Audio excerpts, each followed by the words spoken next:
We're here live at the studios of 411 Sports Talk Radio on 411radio.net. I am the benchwarmer, trying to do what I do, when I do it, and how I do it. Yes, sir. Don't do a lot of nothing, but I try to do a lot of something. You know how to DJ. Well, you know, I got you that one part. Got that one part right. Got the fade down right. Well, no, finally got that right instead of a sudden stop. They got the fade down. I just listen to what to do. I just roll what to do. Yeah. All right, so this is 41. I did that, didn't I? 41 Sports Talk Radio, 411radio.net. Again, I am the bench warmer, just trying to tweak and twerk, make sure things working right. Make sure, okay, not twerking. But you know what I'm talking about. I don't think a grown man should say the word twerk. I'm just trying to, on the wheels of steel, all right? I'm on the wheels of steel, all right? Yeah. All right. I'll let you slide. Yeah, let me slide. I'm on the wheels of steel. Trying to do my thing. I got the professor right next to me. What's going on, sir? Everything is everything. It's all good in the neighborhood. The neighborhood looks pretty good. Yes, sir. Ready to get this ball rolling. Okay. So I'm trying to get the ball rolling. Always something, though, ain't it? Why is it always something? Because it's just always something. We go through this every week. There we go. We good now. We good now. Check us now. Check us out now. Check us out now. We good now. It's streaming now. We streaming live now. Are we live on 411radio.net? Yes, we are. Okay. We should be live on 411radio.net. Well, you good this time. Well, it's got a 7-second delay. Interruptions. So don't say no. It's got a 7-second delay. So listen to the delay. Because I'm showing we live. Let's see something here. And no interruptions either. And this is not showing we live. We're not live, are we? We are not live at all. Well, let's just do this right here. Why are you doing me like this? We're still not live. Always something. Yeah, it is always something. We still always live. Oh, God. Well, I'm streaming. It sees I'm streaming. Let's go live. Anyway, let's keep it moving because we still live on Facebook.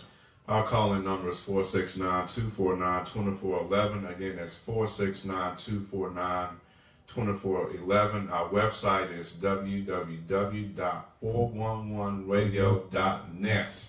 Again, that's 411radio.net. You can listen to us from your cell phone, download the TuneIn app, and search for 411 Radio. And it's a walkthrough from that point. And also, we are live on Facebook, I believe, and yes, our Facebook page is 411 Sports News. Is that right? Absolutely, 411sportsnews.com. No, the Facebook page. Oh, Facebook page is 411 Sports News, right? 411 Sports News. And we have our own app. Oh, yes. Did I say tune in? Because I'm No, looking you did at tune that. in. Yeah. But we do have our own app. You can go to. I'm trying to down you now. No, that's okay. We do have our own app now.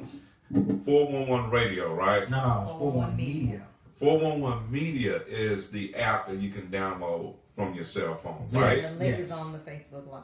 On the Facebook Live, okay, and that's it. Let me say it. Okay, so you download the app on 411 Media. Go to either the Play Store, your Android, or on your iPhone, and you can download the app. Go 411 Media, and then you can get all. We have 3 stations. We have a old school R&B and hip hop. Which I love the most. Yeah, we have a gospel station, and we also have a jazz station. Now, in the old school, we're actually implementing the 5 o'clock mix. We did 2 this week. We're doing a 5 o'clock mix, and it's DJ Lemon Pepper DJ Lemon Pepper. Wait a minute. Yes, his name. No.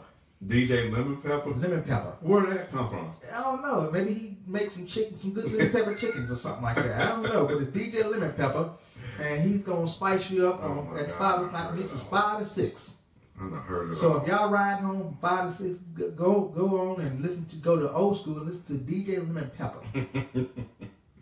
Really? Yeah, Okay. really. But I mean, the boy's bad though. Okay. The boy's bad. I so love lemon pepper wings, but I I- didn't think it would be used as a DJ's name. Hey, you might mix some, some Lemon and pepper. some Okay. Parmesan and some. We got to work with that. Yeah, we'll work with that. All right, so today we got an interesting show today. We got a very interesting show. So what's the rundown? We could have gone so many ways with this show. Yes, we could have. I mean, we could have gone so many ways with the show. We've got. We want to talk about this whole Ezekiel Elliott thing, because when the Ezekiel Elliott thing came down, the 6-game suspension came down. I knew I was locked and loaded for this. You was ready for it. I was ready for So it. you knew he was going to get suspended. No. I was locked and loaded to have a conversation about it. Oh, have a conversation about it. Yeah. I wonder why.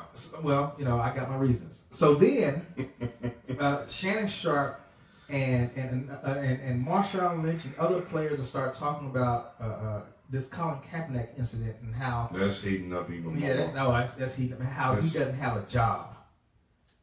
So when now we're on this Colin Jay Kaepernick. Cutler's with the Dolphins. I mean, hey, let me tell you something. The more Colin Kaepernick, the longer he is without a job, the more I believe a movement is going to start it's gonna get heated sooner up. It's or gonna later. get against and they say it against the NFL. Trust me, I'm gonna keep watching every game. I don't care. So then you have that, and then 30 for 30 comes out on the 24th. And that features and what? 30 for 30 is an ESPN show that features the behind the scenes of some big sports events. Like they had a 30 for 30 with the Boston Celtics and the Lakers. I enjoyed that. Oh, I love that. They had the 30 for 30 with they had a 30 for 30 with the who was that SMU. Oh yeah, and yeah. They had 30 for 30 with SMU. The death penalty. Yeah, death penalty. Yeah. Then they had a 30 for 30. They had a 30 for 30 with Hank Gathers. Okay. Yeah. Yeah, if you remember me with Hank Gathers, right? Out on the court. Yeah. Yeah. So all those 30 for 30s, this time they came to Dallas, and they stopped in front of that's not camp. They stopped in front of Wheatland. And West Wheatland Road. West Wheatland Road, in between Hampton and in between Polk. Polk, right. And they go to the right side if you're coming from 20. They went to the left side. Now on the right side is Friendship West. Friendship West wasn't there. They went to the left side. Carter High School. That's Carter High School. Now, if you're here, let's do this right here. Let's take a quick break because we're gonna bring in one of the noted players of that 30 for 30. We're gonna let him talk about this whole nine. All right. So We'll take a quick break, and when we come back, we'll be introduced to Gary Edwards of Carter High School. All right, you're listening to 411 Sports Talk Radio on 411radio.net. We'll be right back.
let's get that going. All right, so She won for joining us today.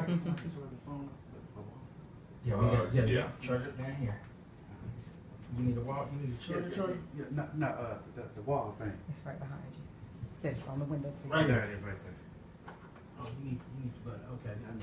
Okay. Okay. You You can can go put it around right Joining there. us today, late but still here. He is practicing his charge. He's trying to get that ready. There we go. All right. Joining us today, if we can get him to charge his phone up. This is gonna take a Technology. second to, you know. How many Carter Cowboys does it take to plug in a? Set. Man, That's not cool. Huh? Got it? Yeah. You do. Charge? Nah, yeah, my charger got short and it looked like. Oh, no. Here, let me No, have it. I'll figure it out. What is that? The new iPhone? Old iPhone. It's an iPhone? We good. Okay. Okay. Woo. I got Yeah, another hot charger. over here. All right. All right. All right. We ready? Ready. All right. Give me a mic check over there, Gary.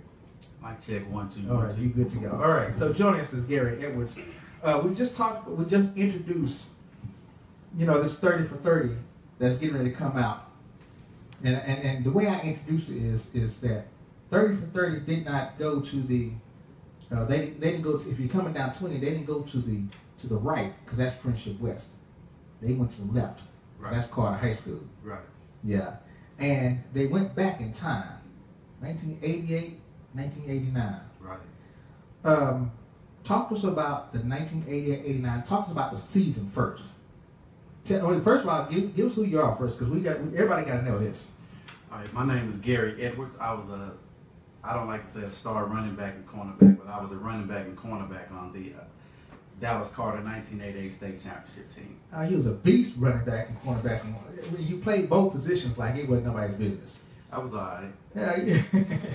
Now, there's the Carter movie. You was a part of that movie. Well, your character Right. was Right. featured, not you. Your character was featured. Right. Now, the movie comes off.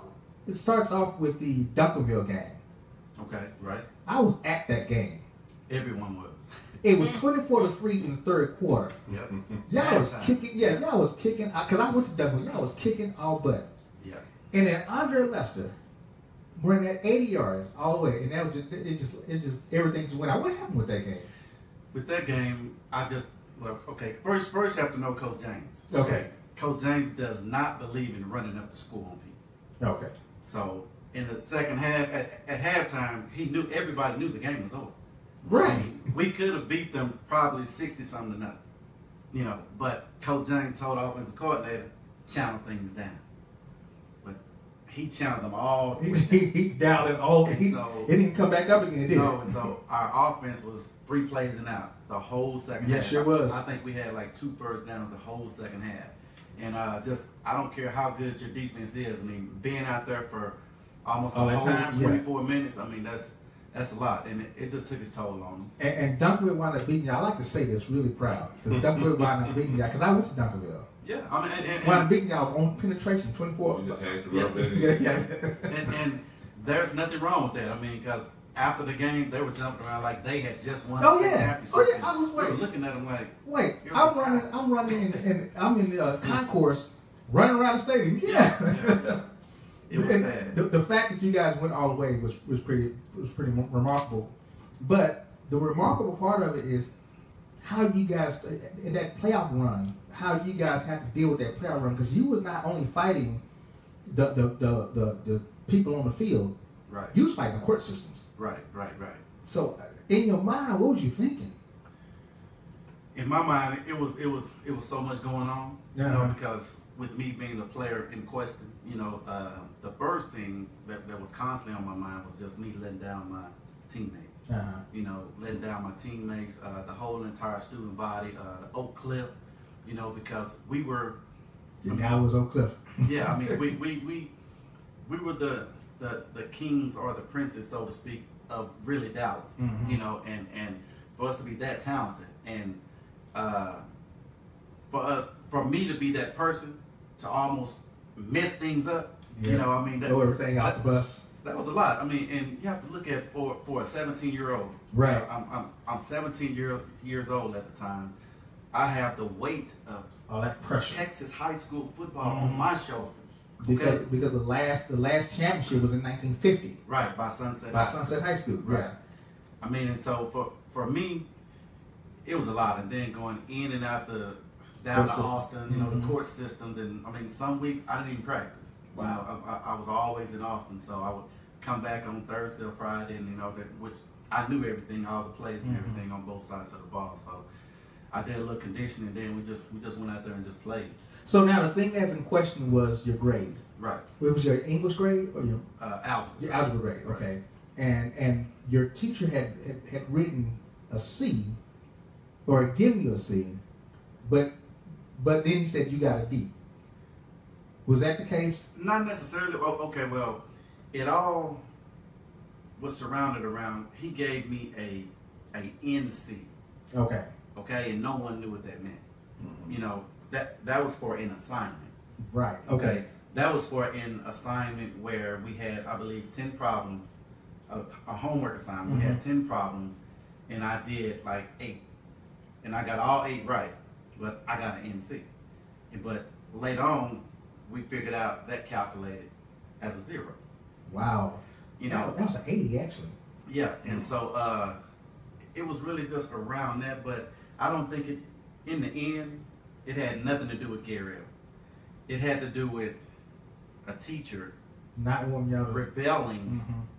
from our principal, firstly. Oh. And secondly, that particular teacher lived in Plano, and he was a Plano booster.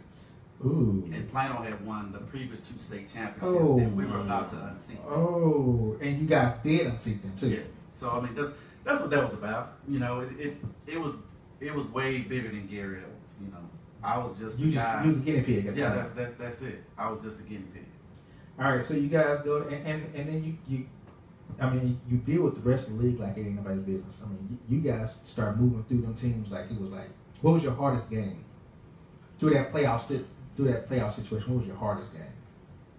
If I there said was Marshall. any. I mean, Marshall, Texas was Yeah, that was the because hardest game. Odell Beckham's Yeah, dad. Odell Beckham Sr. was Yeah. on that team, and Hmm.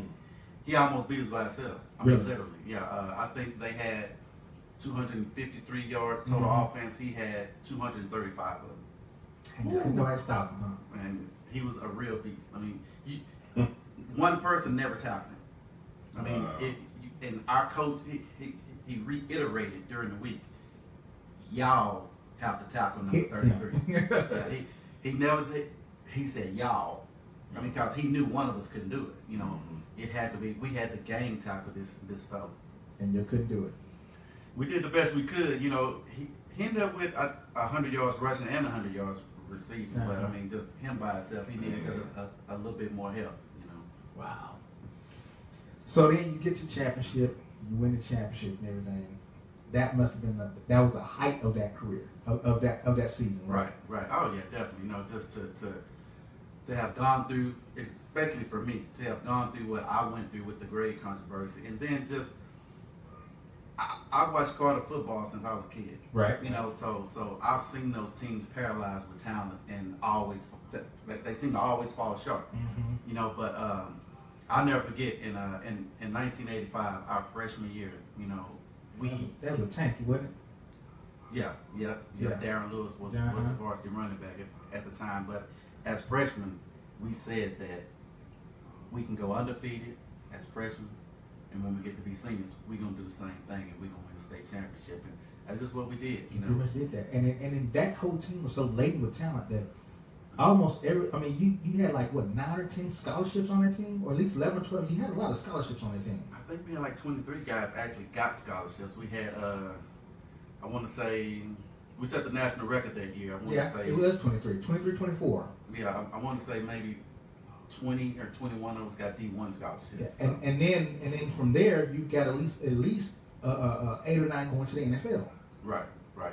And then the next year after that they had, I mean that run, the 88 to like the 91, 92 run, you was putting folks in the NFL like it was like y'all was out of college. Yeah, we kind of set the standard. You know, Yeah. We made things a lot more sweeter south of Trinity River. Mhm. You know, and nowadays the suburbs, the Cedar Hills, the Lancashires, Now they making it sweet. Sotos, yeah, Soto. Yeah. they're doing that now. Yeah. Okay, so we get you at the top of the pinnacle. Then we get some turmoil. Right. Can we talk about the turmoil? Do we have to? Now, I don't mind. You know, it was just to really just put it in a nutshell. It was just boys being boys, so to speak. You know, I mean, most boys are extremely mischievous. You know, I mean, we push the envelope. You know, some push different envelopes than others, and then and the thing with it is that some get caught and some don't. You know, but even us being caught, I mean, that wasn't the end of the world. You know, and we looked at it as such. I mean, it was just another obstacle, just like a Duncanville or DeSoto or anyone else. You know, you have to just go through it and just make the best of the situation. Do you still keep up with the guys? Yeah. A lot of them? For the most part, yeah. We run into one another, you know, from time to time. Now, the older you get, you know, life takes over. So, you know, I got 12 kids out here. So when you run into them, you run into them. Right. Yeah. Okay, so we met, almost 12 or 13 years ago, because you came to my office about this book. Right. And it was still, it wasn't even a manuscript, it was on, sheet of papers. Right. And you told me, you said, you know what, I'm gonna put the real story out because that's when Friday Night Lights was out. What was that motivation when you saw Friday Night Lights and say, oh hell no, or heck no? Because they Friday Night Lights actually depicted you as a thug. Right. Excuse me. I wouldn't say Friday Night Lights. I wouldn't use the word motivated. You know, it's just that there were so many inaccuracies out there in society. You know, I could be at Walmart and people were standing in front of me talking about the store, and I'm like, wow, they got it all twisted. You know, the barbershop, you know, same thing. And then, and maybe on a dozen occasions, people have come up to me talking about me and don't know that I'm me. Not that was you. So, I'm just listening, just shaking my number head. Yeah. You know, and but it was just so many inaccuracies, and I just wanted to just set the story straight for everybody. All right, so you put your book out, or at least you got your book printed and everything. You put it out and everything. What was the comeback from the audience? What was the feedback? Everybody liked it, you know, and people would always say, "Man, I'm glad you wrote this book because I thought it happened like this, or I thought this happened, or I thought that." If you wasn't there, you would have known. Right. Because I know y'all didn't play. Well, there's a permanent record. That wasn't a championship game. Right, you know, but Friday Night Lights, it was good entertainment. I mean, I enjoyed the movie. It's just that I knew all the facts. But it was all about there's a permanent. Right, for the most part. Right. And you guys were just at the end of the day. Yes. So then you decided, you know what, I'm not gonna let this sit. I'm not gonna let this sit. So then, what did you think when Carter came out? Carter High. Yeah. That was probably the worst movie to ever come out. I mean, you know, and I've had people tell me that, and some people still think that I was involved in that movie. And people inbox me like, "Why would you do something like this? This is horrible." I mean, people go on and on. There are some people even calling me, asking me for payments. You know what I mean, so I guess they weren't getting paid. So I'm not sure, but it was bad, you know, and it wasn't true. You know, it was probably only 10% true. Ooh, wow. You know? And that was the sad part about it. I mean, with everybody being here in town, all you had to do was get with everybody and get the script right. Right. But people don't know this, but that's the 4th time that's been done, and they lose every penny they put into it every single time because it lacks authenticity. The 4th time, like the production was done. No, they didn't get it right, or yes. Oh, okay. Yes. I mean, but in all 4 times, they've come to me at the end and say when they have a script and everything. Hey, man, this is what I got. You know, I need you to support this movie. It's about you. How you gonna have a movie about me? And you ain't talking to me. You ain't talking. You don't know me. And then when you ask them where did they get the information from, they say, oh man, newspaper articles, magazines, TV. Wrong sources. Come on, man. Mm-hmm. Wrong source. Horrible source. I was like, how much of the newspaper articles it was like, no, that's not what happened. Exactly. Because I can tell you this right here. I remember I'm 18, 19 years old, and I remember reading newspaper articles and saying they got caught because somebody said, you got the money, I work here. I used to work here. And I'm still thinking, why would they say that? But that's just probably some misinformation. Right. You know, and I'm still thinking, you know, I remember watching you guys while you was playing on the field, and I was like, these boys right here are just unstoppable, unbelievable. But then you get reports out there saying that, you know, well, they're going to get it all stripped away anyway. They're going to get, they're going to, this, matter of fact, I think before you guys made it to the playoffs, the reports were, you're getting ready to get knocked out of the playoffs because you're getting, and matter of fact, they actually had 2 or 3 people that had bad grades. Right. You know, and not just one. Mm-hmm. And so it's like you know, they're not even going to playoffs. So whoever is next, because I think Grand Prairie, or I think South Grand Prairie. South Grand Prairie, right. had they said had they stripped y'all's playoff ability, South Grand Prairie was rating like, okay, yeah, we win. Yeah. You win. They were still practicing. Yeah. Yeah. Because reports were y'all not going. Right. I mean, it was strategically done. I mean, because we're talking about the 11th week of school, and you're talking, and we're about to get the report cards again in the 12th week of school. Mm-hmm. You're talking about something that happened 5 weeks ago, and you're And bringing you it bring up it now. on the brink of playoff. Mm-hmm. Come on. Then the other thing is this right here. You were, this is an all-black school, getting ready to go into the playoffs with this big old charge. The last all-black school that ever in Dallas ever made it to the playoffs and went to the championship was Booker T. Washington. That was 1946. Mm-hmm. But the UIL did not recognize that because they were an all-black school. Mm-hmm. Now you got an all-black school that is recognized by the UIL, getting ready to do the same thing, and the UIL was like, "Oh, we got to find a loophole because these boys can't go that far." Mm. Yeah, like I said, I mean, all of that, the great controversy, it was way bigger than us as kids. Mm-hmm. You know, it reached way back. You know, and I hate to say it was a race issue, but when you look back at all the details, it was racially motivated. Yeah. Yeah. Because it was like they didn't want you guys there. So you come in, you write your book, you see all these movies. What is your next step? I got projects that I'm working on. Man, I'm so close with these projects, and I don't like to really talk about it. I got you. You know, I just know that we are like extremely close. I mean, and we're dealing with some real heavy hitters. You know, and it's gonna shock the world. That's what I like to hear. Yeah, It's gonna definitely shock the world. well, I mean, now since you're here, we got all that out the way. You want to talk football? We can.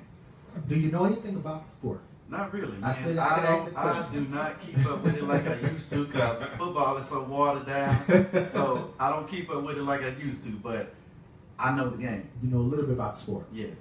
Yeah, they don't call you. What they call you in high school? G. Did you have? G, man. Yeah.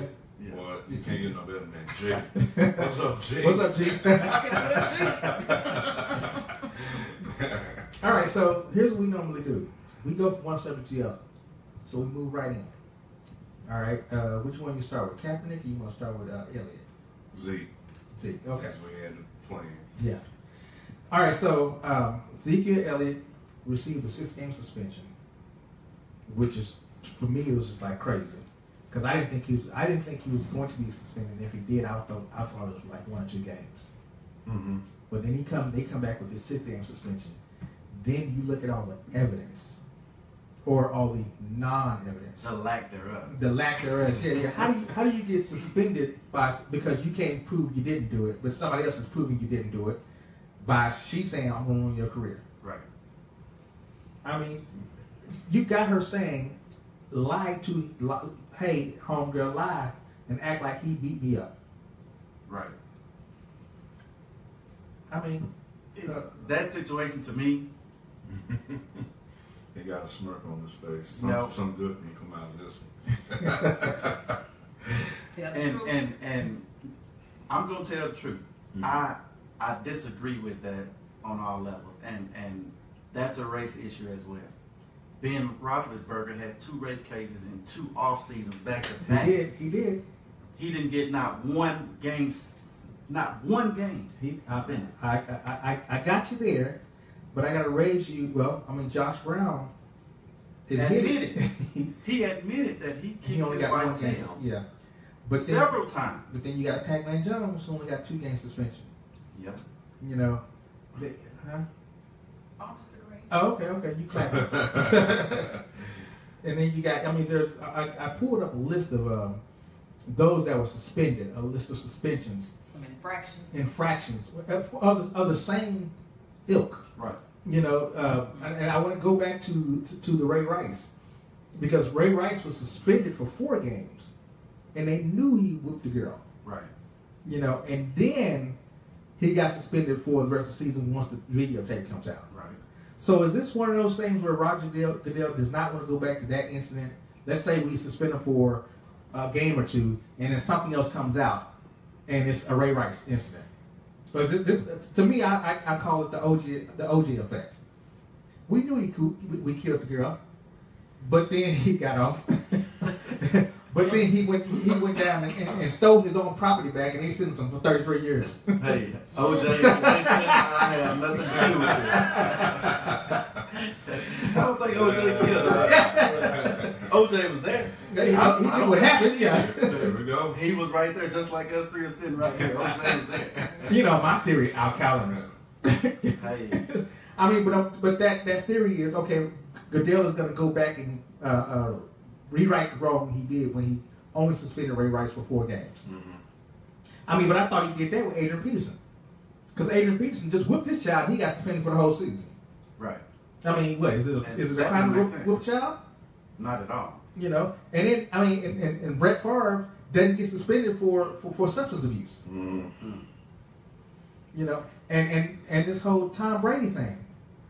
You mess with the fabric of the game. The whole fabric of the game, and you get suspended for only 4 games, and you don't play out your suspension that year. You play out the next year. Right. Mm-hmm. Right. Mm-hmm.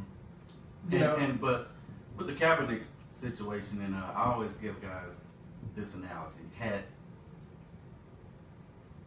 the tables been turned, okay, Mm-hmm.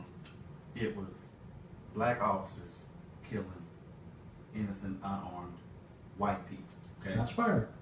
And Tom Brady took a knee. Took a knee. He would be glorified. I'm gonna give you 2 different. We'll deal with that one because I got some points on that one. That's a good one there. Yeah, I got some points on that. Let's get back to Elliott. Okay. So there are reports come out now. He filed an appeal. Right. But there are reports that's come out now that the girl has harassed him. He actually called there's police files where he called the law on her because she's harassing him. Between 10 o'clock and 2 o'clock in the morning, sent him 50 phone calls. 50 phone calls. And he answered a couple of them because he didn't know, because it was from blocked numbers, but it was her. Mm-hmm. She's harassing him on a consistent basis. There's a police report out there like that says that. I don't think that we'll get to the black and white issue too. Cause okay, the missus says that she actually said this too. She said that I am going to. She said you are a black athlete and I'm a white female. They're never going to believe you. They're going to always believe me. Yeah. To me, that sounds like you. And she actually said, "I'm going to ruin your career." You know why? Because I just signed my $24 million contract, and you can't come to my house no more. And can't come to the birthday party. And can't come to the birthday party either. It's a modern day Because election. you feel like you're entitled. You can't come to the birthday party. You can't come to my house no more. Well, this is over. Wait, you just signed $24 million. How you gonna say this is over? This is my entrance into that world, Right. and you cut me off. Mm. You know, I mean, we want to go bottom line, but then the fact that the NFL, they put four investigators out, and if you look at it, and I don't want to say this right here, we can say black and white, but then if you look at it, those 4 investigators are all Giants fans. One of the girls she has her whole room made up in Giant attire. But there's something you mentioned here that came out, what I heard this morning too. Roger Goodell played a minute role in this decision. Very minute. From what I understood, when they had meetings about this, he wasn't there. He wasn't there. He was not there. How can you be? How can a man of that much power not really be involved in the investigation, but make the decision on what happens? So you gonna control my money, and you ain't even around? I don't understand that. The other thing too is Goodell. He can the next step now is who is going to be the arbitrator? Who's going to relook at this whole thing? Now Goodell can do it himself, Which, or he can appoint a what they call a league-friendly arbitrator, mm-hmm, or he can go and get an independent arbitrator. mm-hmm, So he has that decision. He can make that decision for himself which route he wants to get. mm-hmm. It would behoove, and I think Jerry Jones is going to fight for him to get an independent arbitrator. Mm-hmm. Because if you get an independent arbitrator, then you look at the evidence or the lack thereof, Mm-hmm. and say, I can't convict him just because he don't know what happened to the girl. Because that's basically what they're saying. Well, because Elliot doesn't know what happened to her, he's giving us these theories of what may have happened to her, but he don't know. Now he might not know what happened to her. Plus, the girl was actually in a fight that same night. And witnesses are saying this is a fist fight. The league is saying, well, no, they said that it was just hair pulling, but no punches were thrown. How can you determine that? The league sent the letter to Z after the suspension and stated he used physical force on multiple occasions against his ex-girlfriend with photo evidence. Okay, so you mentioned we're investigators. Then we have law enforcement who dropped the case. Right. NFL they said it had substantial proof that this happened, but law enforcement decided to not move forward with the investigation.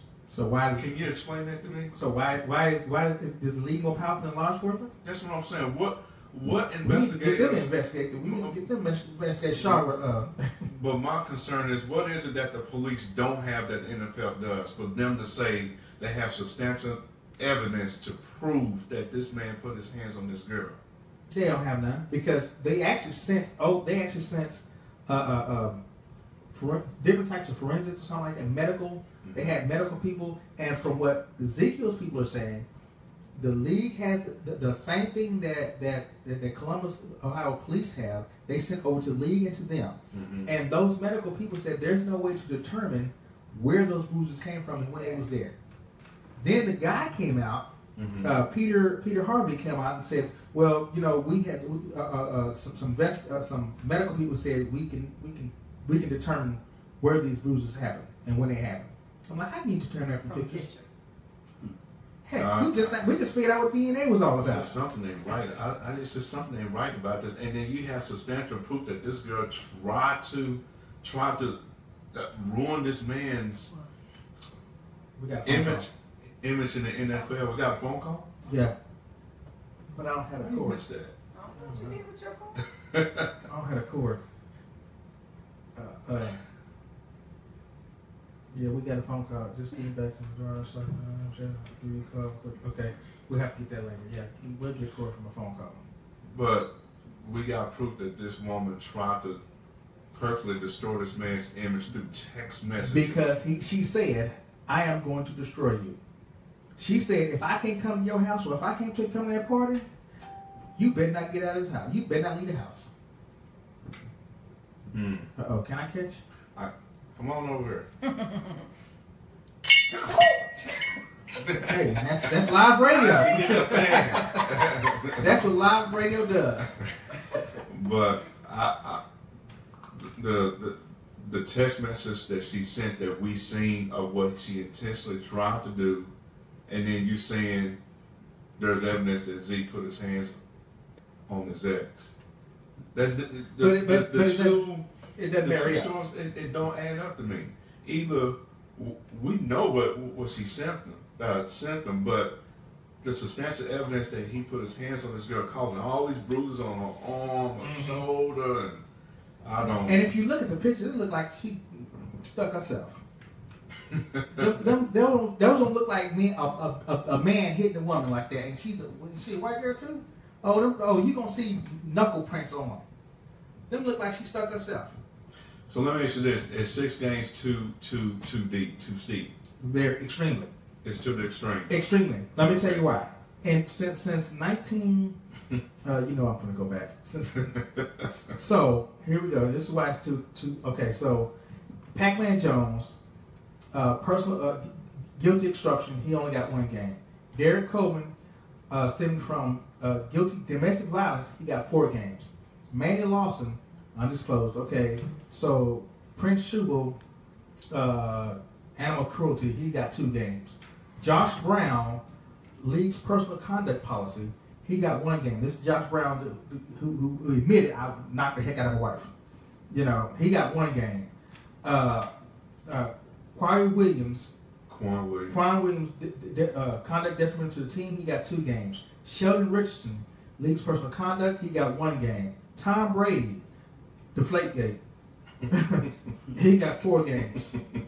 Montez Buffalo, violation of safety, safety related to playing rules, he got 3 games. Look like 1 game, 3 games, 2 games, 4 games, 1 game, 2 games. I don't see 6 games until I get to Rodney Austin, 2015, stemming from guilty domestic violence. Guilty. He got 6 games. Right, and then Jeremy Cunningham, league's personal conduct policy, he got 6 games. This right here, it says right here, stemming from domestic violence case. There's no guilty in that. No, it's not. There's a case. But he got 6 games. So you notice the NFL said they did not, that you notice they didn't say they suspended him due to violating the league's domestic violence policy. No. It's the personal conduct policy. No, this is saying, this is saying. No, I'm just saying, because yeah, there is a domestic violence policy that the NFL has, but they didn't tag him for that. It's the personal conduct. So it could have been that the St. Patrick's Day, when he pulled the girl bra down, it could have been the now we've seen footage of that. Yeah, we saw he did that. We saw the video. It could have been the hit that never happened. When DJ Polio or whatever his name is and there's no evidence that he hit the DJ. Right. Or it could be the fact that he was in the passenger side of the car and was in a car accident. I mean, come on. Or it could be the fact that he was speeding. Don't forget the weed shop. For that? Oh, in the weed shop. Oh, in Colorado? No, I was in Seattle. Oh, Seattle, that's right. Wherever it was legal. Yeah, they could have put all this together and say give him 6 games. But then they're saying, no, this is just 1 case. But allegedly, domestic violence happened, but they didn't suspend him for that. Well, it's personal conduct. Personal conduct. So to me, you couldn't prove that domestic violence happened, but you got him for personal conduct. But he couldn't prove that domestic violence didn't happen. That's what they're saying. And these 4 investigators are saying, because he couldn't prove it, then we recommend that he gets. So there's evidence this girl tried to set him up. Oh, we don't worry about that. She'll work it. Don't worry about that. Don't worry about what? Don't worry about it. No, that's what they're saying. Yeah. Don't worry about it. Because, she lied, and we agreed that she lied. They actually say we agreed that she lied, and we thank her friend we thank her friend who didn't lie for her, but we believe she was telling the truth after that. I promise you I'm going to ruin your career. Yeah, but no. But that never, those text messages never really happened. Listen how niggas thinking. They're cherry picking the evidence. Well, I can't argue with that. They're cherry picking the evidence and taking what they did. Now there are those out there that's saying they believe Elliot did it. I'm trying to figure out, how do you believe that? What was their reason behind believing it? Well, if the NFL said they did it, then they must have done it. Okay. But the law found him not guilty. No, but the laws, the law got high standards. And NFL Roger got low Goodell standards. feels like he's above the law. Well, the NFL has low standards, so if you spit on somebody, that's domestic violence, and you got to go 6 games. I'm wondering if the CBA did not give Goodell this much power to hand a suspension down like this. Would this even ever happen in the first place? This is the things that you talk about with the collective bargaining agreement in terms of giving the commissioner that much power to hand down suspensions and like this is probably what when we get. And he was barely at the meetings when he needed to be involved in this case. Yeah, when we talk to some of the people in the Players Association, these are some of the conversations that we may start having. Is let's talk about this. Let's talk about how do you guys hand out. Now I've been told that NFL Players Association is going to pursue them getting an outside arbitrator. So their statement says, our union has appealed the NFL 6-game suspension of Ezekiel Elliott. We will represent Ezekiel as we do all players to ensure that the NFL is held to its obligation of adhering to principles of industrial due process Yes. under the CBA. That means that they're going to recommend you do an independent arbitrator. So that means this thing is going to get played out. So that means that my fantasy draft that I had today, I picked Ezekiel Elliott. Oh man. Yeah, because I don't think this is going to hold up. So, do you think Jerry Jones and company will take this to civil court? Yeah, why not? Okay. I mean, you talking about your prize horse, and if there's nothing that you saw that causes this 6 game, I can take it to court. And Jerry Jones has fought the NFL before and won. Mm-hmm. The NFL sued him. He sued back. He won the suit. That was a Nike situation, I think. Either Nike or Pepsi. Nike or Pepsi. It was one of them. I think it was a Pepsi situation. Yeah. So, yeah. So you think?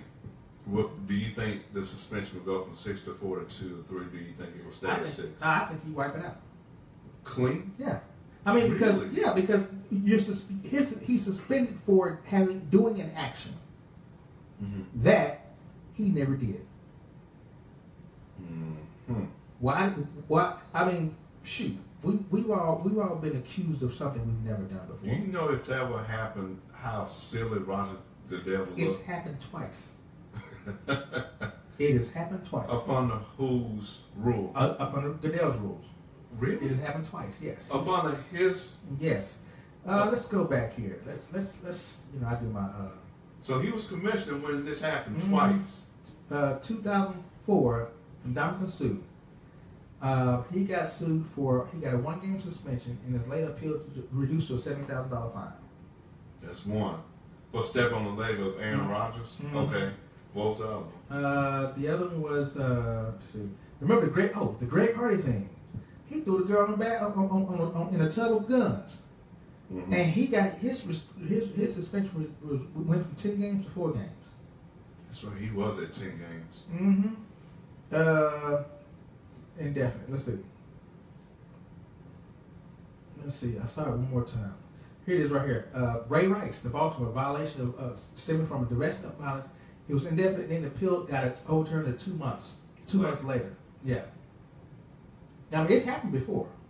Okay. So it's not up on his supervision. Yeah, we talking about 2014.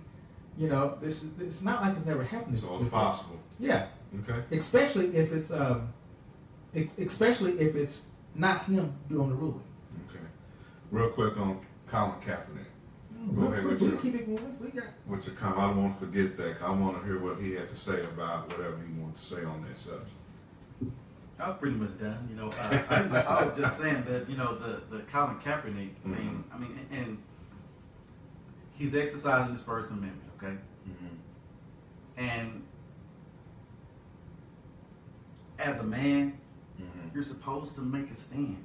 You're supposed to stand for what you believe in. You're supposed to stand for what's right. And all he did was be a man. He showed the whole world that he was a real man.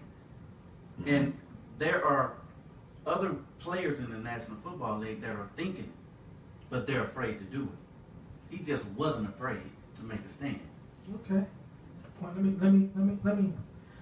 me countersuit you.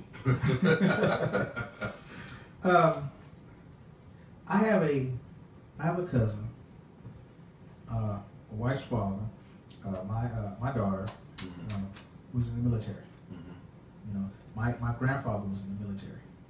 Okay, my uncle was in the military. Matter of fact, my uncle went back for a second tour of duty.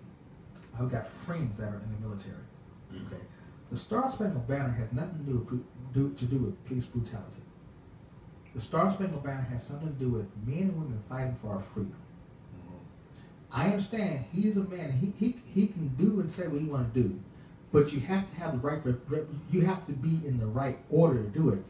If you want to take a stand, don't take a stand against the United States Army. Don't take a stand against the military, because that's what the Star Spangled Banner represents. The military's might, the America's might to be able to protect us overseas. That's what the representation of the Star Spangled Banner is. The Star Spangled Banner has nothing to do with the police officers, police brutality, black and white, and my thing is this right here. And I said this last week. If you want to take a stand, go vote. If you decide I'm taking a stand, but I'm not going to vote, you're really not taking a stand. All you're doing is just making yourself out. You're putting yourself in the limelight. You know, and I think you're right. What's going to happen is if he don't get a job, it's not the NFL is not getting him a job. It's a collective agreement of the NFL owners that said, no, we don't want this on our team, because you're making bad decisions. You had every opportunity to sign a contract for San Francisco. That's $12 million. You decided no. He opted out. You had an opportunity to, when it's time to vote, go vote. You said no. And the only thing you did was kneel against, and I think the whole thing is he kneeled against the United States. I don't think that's what it is. I don't think it has anything to do with that. I think it has to do with the wording of that song. It says justice for all. It's not justice for all. There's no justice for African American in the United States.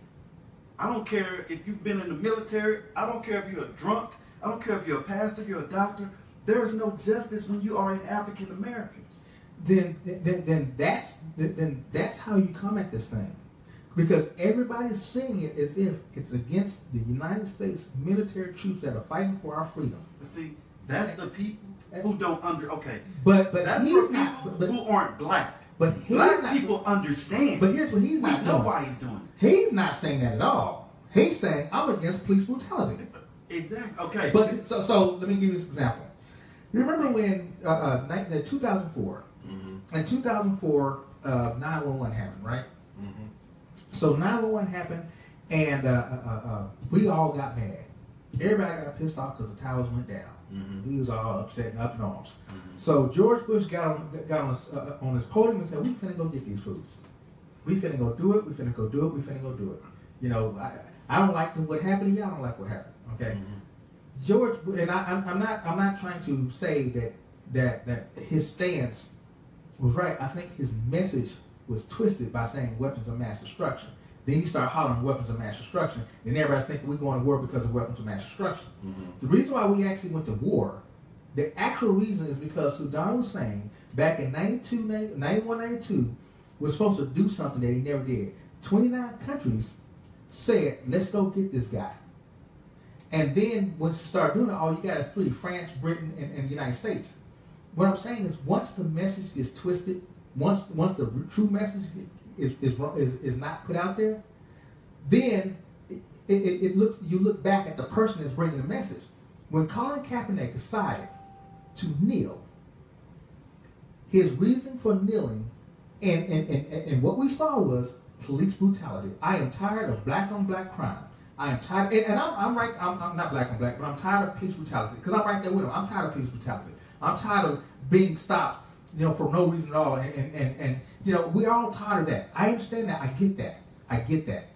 But when you stand up, or when you kneel for something that is different than what you're kneeling for, than police brutality, then we got to start checking where you at right now.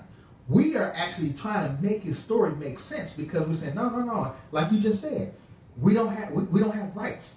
But because of the color of our skin, we don't have rights. You said that, but we're trying to make a story for him, as opposed to you're kneeling for police brutality. And again,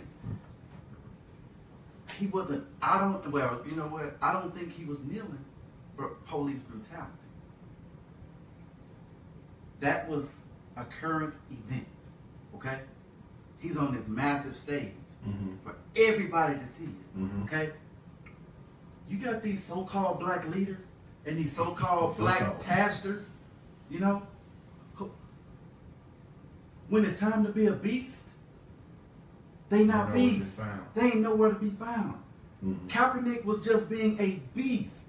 He was speaking for every African American in this whole world. It wasn't about police brutality. It was about equality. See, people don't get it. It's about rights. Man, we want to be created and treated just like everybody else. That's what the national anthem and everything else says, the Pledge of Allegiance. So why aren't we getting that? I agree with that. That's all he's saying. And give me what y'all say y'all giving me, but y'all not giving it to me. I mean, but I'm sorry, Kaepernick.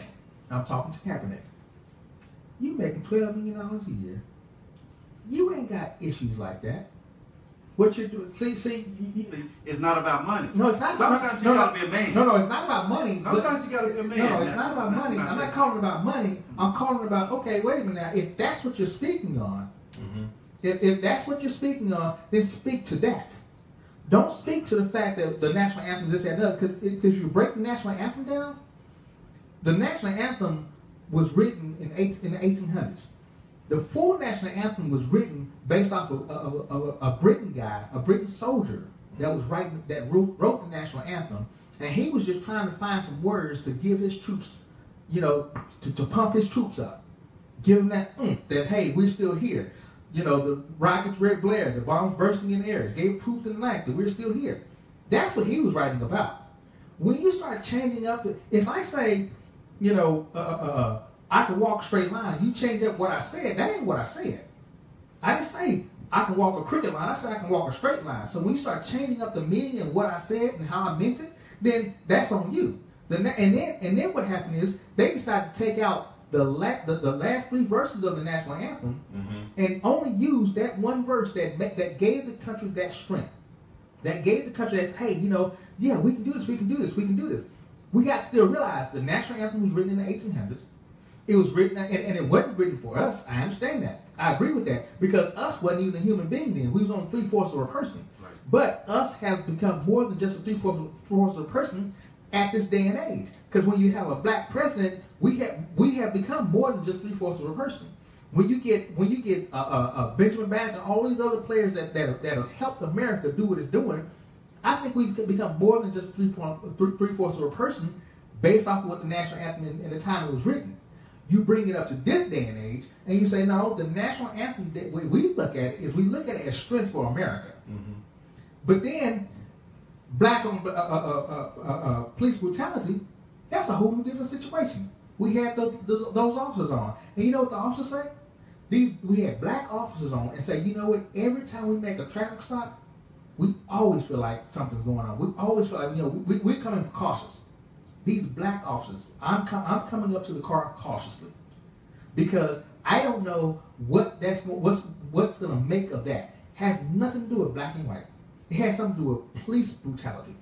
And if we take the black and white stance out of it and say police brutality, yeah, we've seen on a country-to-country basis, it looks like we're being targeted the most.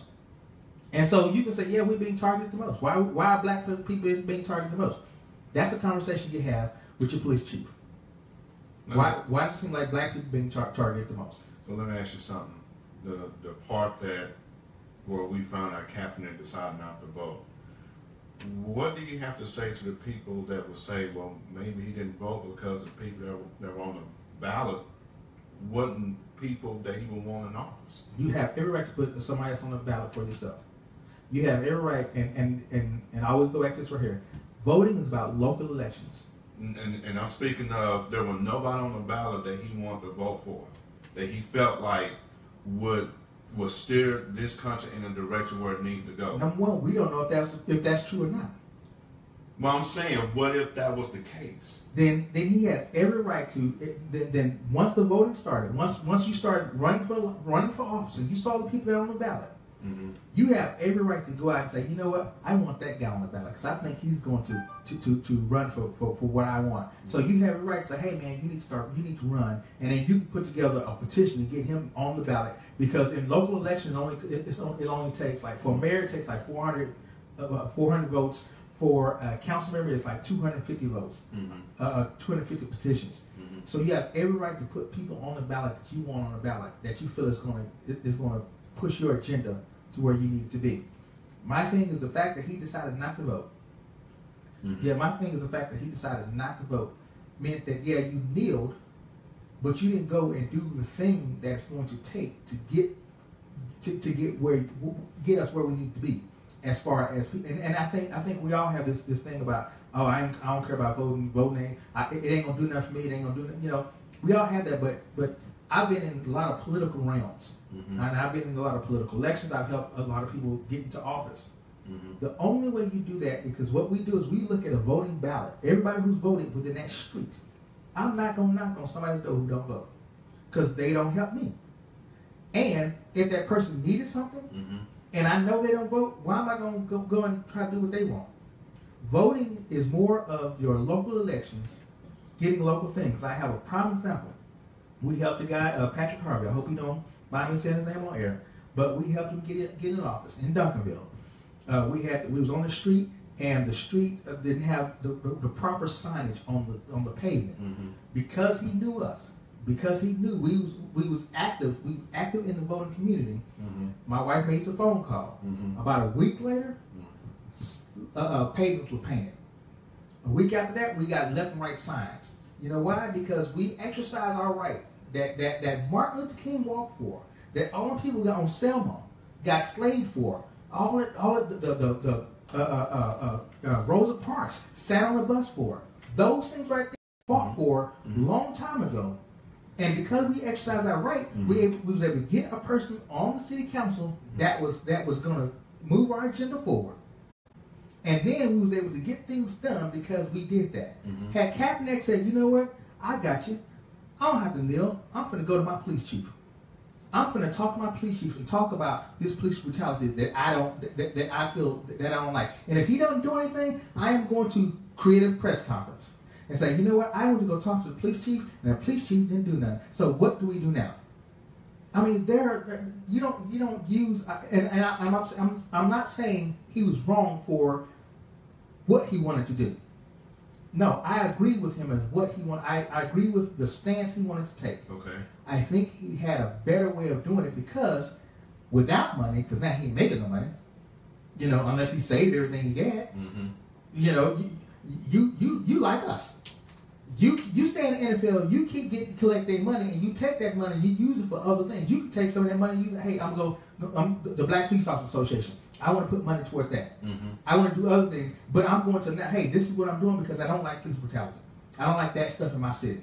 So I'm going to do these things, and shoot, you can get a bigger and better stage, and still be playing for San Francisco 49ers. Okay. Making $12 million or $14 million a year.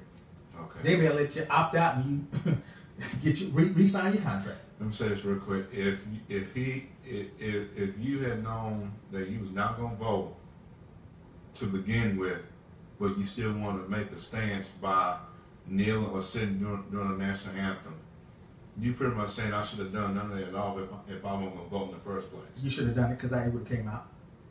We all know who votes. I can go down to the City Hall right now and pull up records with everybody who votes. We all know who votes. It don't make sense for Kaepernick to do what he's doing now if he wasn't going to vote. If he wasn't going to vote, if you're not going to be a part of the problem, don't be a part of it. If you're not going to be a part of the solution, don't be a part of the problem. How do you feel about that? I agree with that. You know, I disagree with them not voting. I mean, you need to always exercise your right to vote. Yeah. You know, because you can't get anywhere if you don't. Right. And there are those that can't vote. Right. I mean, you got to exercise it right. If you don't exercise it right, why would you say I'm going to stand up for something and you ain't gonna vote? Okay. Go to the polls, and as a matter of fact, in the 60s and the 50s, they used to once if a presidential candidate is running, they actually still do it now. They actually still do it now. They actually have cameras watching presidents vote. Because if I'm going to run for something, I need to put my name in the ballot to say, hey, I'm here to help the solution. And if your person didn't get in, I guarantee you, if the person we wanted didn't get in, they know we're voting, and so because they know we're voting, they know they gotta watch out for us. Oh, hold on, these guys vote a lot. So yeah, I still may need to cater to them because they're gonna come knocking at your door one day. As a matter of fact, who was it? Not Patrick Harvey, but Mark Cook. We was out walking the streets. I'm passing out flyers and everything. Walk up to this lady, and she was like, "Well, we vote for her and her husband." She said, "Yeah, we vote for such and such all the time, but we're just kind of tired of his rhetoric, And we've heard of Mark Cook. We never thought about voting for him. What is he all about? And so we talked and everything, told him what he's all about and everything, and the fact that they never voted for him because he was sitting there talking to them, he got their vote.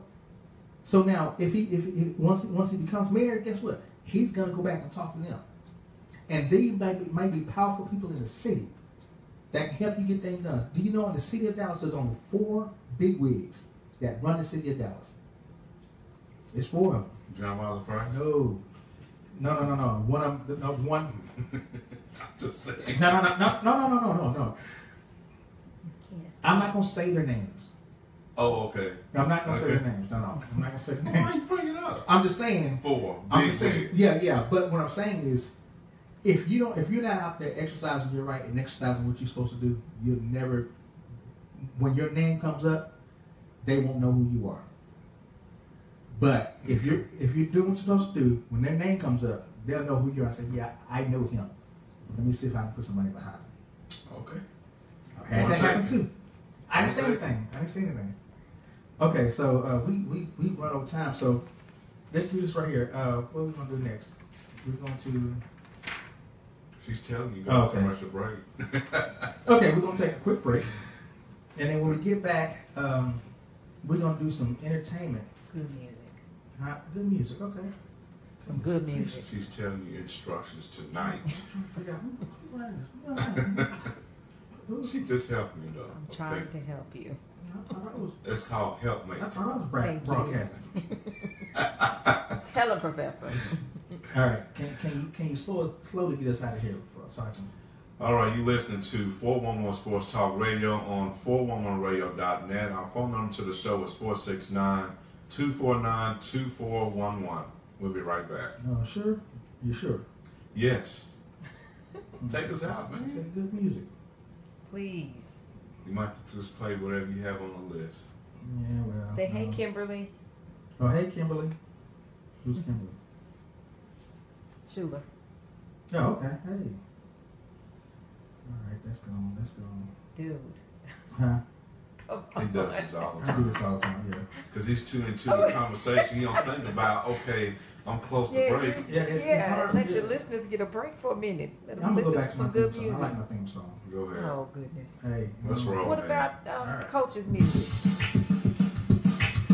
Woo. All right. Taking a break.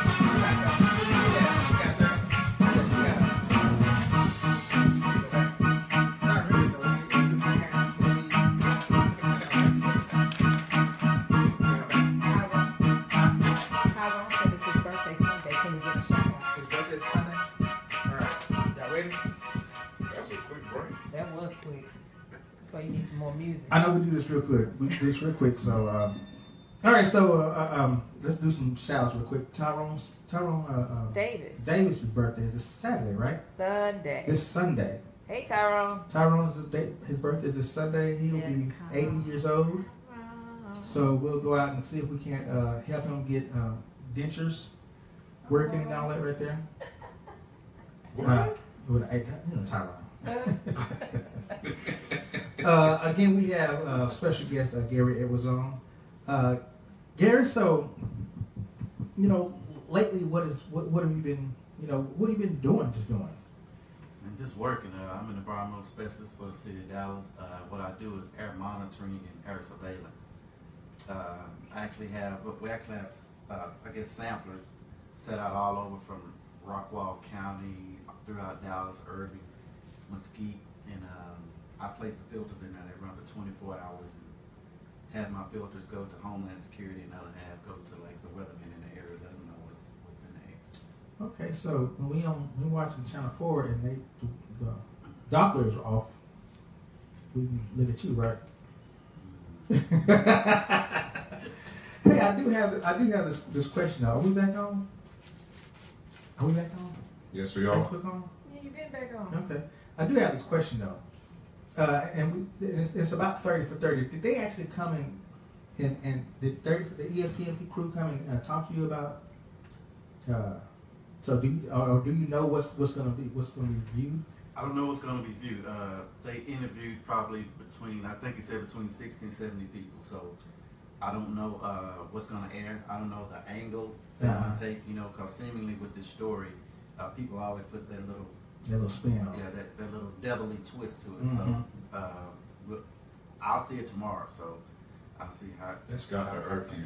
Are they doing a live? They're doing does it come out tomorrow? I thought it come out on 24th. No, it comes out on the 24th. They're doing a special screening here tomorrow. They're doing a screening in Austin on the 22nd and in New York on the 21st. Wow. Yeah, so. You finna blow up.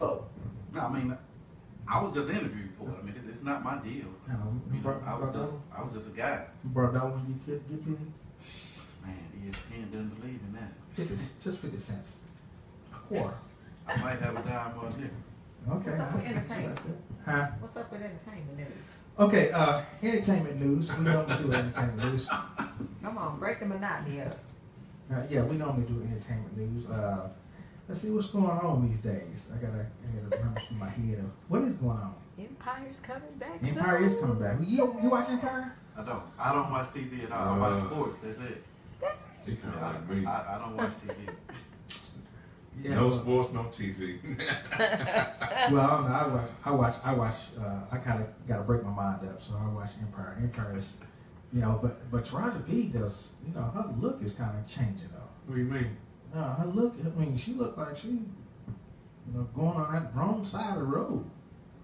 Oh, okay. You haven't seen her lately? No, not She lately. got her hair cut and everything. Mm-hmm. that don't mean she going on the wrong I side ain't of the gonna say road. she's going wrong. I just say look like she's going on the wrong side of the road. She just cut her hair. No, she ain't going there. She's just changing her attitude. You don't want to see it. You don't want to hear that, do you? I don't wanna hear that. All right, so let's go ahead and jump into he say she say. Normally, we have our Small World entertainment reporter. She's normally here, but she's kind of under the weather today. Oh. But we're still gonna do he say she say because it's not necessarily a he say she say. It's a thought. I mean, I can do the girl part. You want to come in and do No, the I'll work? do it from here though. But you got to be heard and not just Just seen. toss me a mic. I'll do it from over here. Talk to the mic. We don't have mics to toss right now. We only got 3 of You them. do need a Well, mic. Facebook Live can hear me. That's okay. Huh? Facebook Live can hear Wireless me. mic. I do need a wireless mic. Mhm. Yeah, I know. We'll You get that do. later when we get the budget. Okay, so the thought is, you ready? You want to bring it out or? I thought she was no entertainment. No, she don't have. No, it. he didn't tell me that No. Oh, she okay. wasn't coming. So our he say she say question: Woohoo! are you considered a bad parent if you smoke weed? Again, Who came up with that question? me. I think he did. but Don't you do it? You know, Tina's not gonna like this because we're doing this, but we don't do it anyway. Oh, right? she gonna be steaming hot. Yeah, because she we wanted do it this anyway, question. So again, the question for the audience: are you considered a bad parent if you smoke marijuana? NFL players that are parents. So if dad is smoking weed, is he still a bad parent? Depends on who we giving it to. Let's read the audience comment first before we get into your foolishness. So What's the audience comments? Oh, you want me to read it? yes, can he hold on. see it? He should be able to see it, but Phyllis Vaughn says, no, it's not. You're not a bad parent no more than if you drink alcohol. So we okay. Depends on the state you're in. Yeah, that's my take. I would think that if it's it depends on the if state. it's illegal in the state that you're in, then you shouldn't be doing You it should be in front getting of your illegal. parents. Yeah. Yeah, in front of your kids. But if it's legal If it's and you're using it for medicinal purposes, you know, if you out in California, because I know some folks out in California that's using it for their kids. yeah, for because you therapy. never heard of secondhand weed smoke, can you? Oh man. And well, the question. So let's broaden the question. Are you a bad parent if you smoke in front of your children? See, smoking weed. See, I can be in the car. You know how you I mean, I ain't gonna say me, but you remember, you know, your friends used to be in the car just smoking, and they get out the car and they're good. Let me say this: alcohol and weed, and being a parent, smoking weed. It may have the parent feeling good, and this is from a person that ain't never smoked weed. So that's just my opinion. You're right. No, I have not. I ain't touched this stuff. Anyhow, you think about weed, and the first thing that comes to my mind is how it smells. You walk in the house and you have a scent on you. It may it may have the parent feeling good, but you're around your children and they smell that. Mama, what's that smell? Oh, son, I'm Shut up and go in your room right now. Shut up and go in your room. Yeah, you hear that a lot too. But what appropriate answer could you give your child for that? Now, I know what the NFL's thinking. I understand that. I've seen some presidents that use this drug for their back or war injuries, etc. But for me, the people that use marijuana in a way to where For recreational purposes. that and the image you portray with the smell on you. We all know how weed smells. Like, come on. All right, so let me ask you. Now, if you drink, But it's from the earth. yeah, it is It's from not the earth. chemical based. It's God made it. So what if you just roll It may affect other people that have asthma. weed? Secondhand I don't smoke. think it. I don't think You that. don't- that I'm just saying. Weed don't do I've heard. secondhand Yeah, smoke. I've heard. I'm It just actually saying. helps asthma. You know how sensitive people are with their lungs. I can't smell that. I need to get away from you. That kind of stuff. We have some sensitive people on this earth. So you saying you're a bad parent if you smoke weed? No, I'm not saying you're a bad parent, and that's why I brought the question. Because to me, this can go either way. A man can smoke weed only for the purpose because he's hurting too bad. He's hurting every day, or he's treating the injury. What if you never knew he smoked weed? I don't know.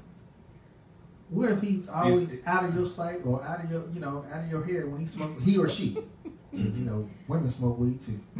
Well, for medicinal understand. purposes, I know. I it's not understand. always smoked either. What? For medicinal purposes, it's not always smoke, so you can't always smell the smoke. They have liquid. They have, the baked goods. Yeah, that's why we got the cookies downstairs. You want something? Boy, you better stop.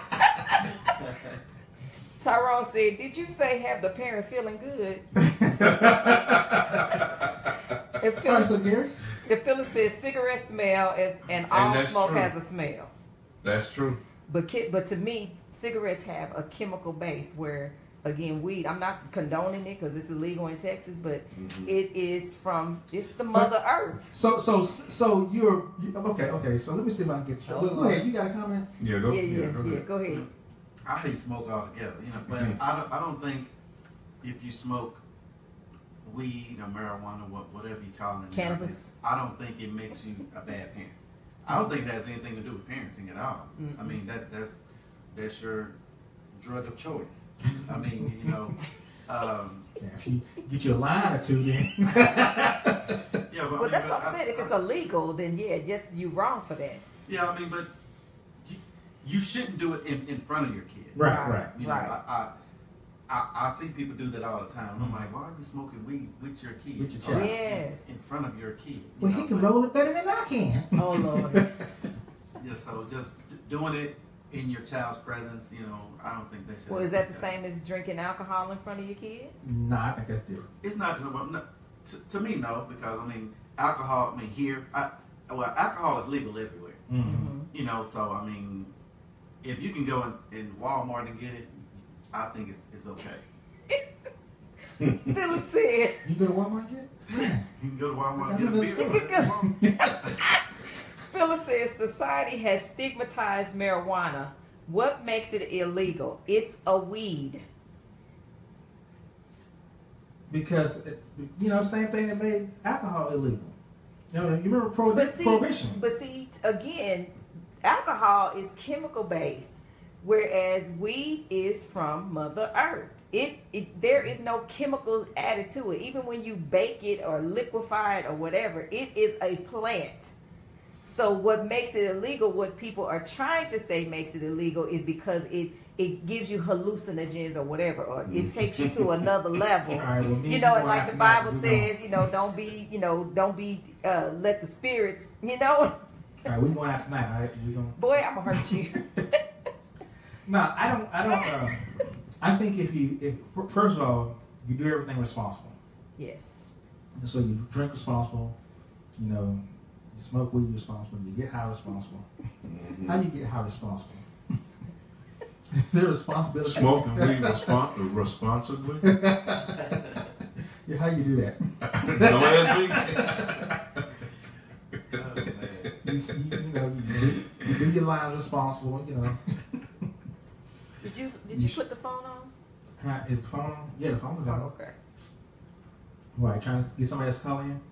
Yeah, if you guys want to call in and answer this question, 469-249-2411. 469-249-2411. It's almost like your old number, 972-330-1552. That's my old number back then. It wasn't 972 either, it was 214-330-1552. 214 back in the day. Yeah. And then what 214 is just 330-1552. Tell You didn't Phyllis to call in. She said, I agree with Shelley, and the government can't regulate it, although not from a lack of trying. Stay out of our yards. Oh, so she got plants? Oh, we're going over Phyllis's. We're going over Phyllis's after this.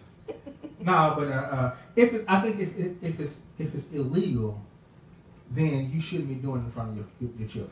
Right. All right. If it becomes legal, then you need to be responsible when you do smoke your joint. I still wouldn't consider doing it for my kids unless they're 30 years old, same age as I am. I still would do it. Better be able to learn how to roll it right. I mean, I guess what'll boil down to what's the purpose of you smoking weed? Because to me, if you smoking around your kids, they're gonna get curious. They're gonna want to know why you smoking it. And depending on your answer to them depends on if they follow suit when they get older. Well, is the answer a good or bad answer? I think it would be based off of the time period you started. If whatever you're doing it when they was yay high, when they was little, they not gonna start asking why you doing that. I'm not gonna say that. You're not. Well, If what you were doing, you did when they was I have little kids and they are very curious right now. Yeah, but I'm saying if what you were doing, they were doing when they were babies, and this is all they know, and that's all they know. Now Kids watch and observe. Now, they may not know how to talk. Now, if within what you're doing becomes a little bit more outlandish, then that's when the questions start. But it's almost like I've been smoking since I was 2 years old. So what you tripping about? Since you was a little kid, I've been smoking. So you're not gonna ask me why am I smoking, are you? And to me, I think if you allow your child to question what what you're doing. Well, I don't think it's allowed. They're going to ask. You're not allowed to. You know, children are curious, Cedric. They're going to want to know, Dad, why are you smoking that? Because I want to. None of your business. It's not about allowing. They're going to ask whether you're allowed or not. They want to know. It's none of your business. It's a part of their education as they grow up. They want to know why you do things. It's none of your. That's why I'm doing it. It's none of your business. If you gotta say none of your business, that's why you shouldn't do it in front of your kids. You do it on your own time when they in the bed. Me and your mama going out. Where y'all going? None of your business.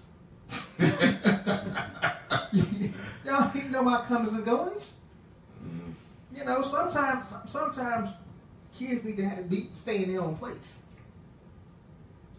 Yeah, sometimes they do need. There's a place for a child. A child's I place. understand that part, staying in their own place, but again, said that they're going to ask. You're not going. And you can gotta answer. give them a responsible And answer. you can answer it by none of your business. Pick up that toy. Why? Because I said. You pick them the Clean toy up your because room. you teaching them how to clean. Clean up your room. Why? Because I said so.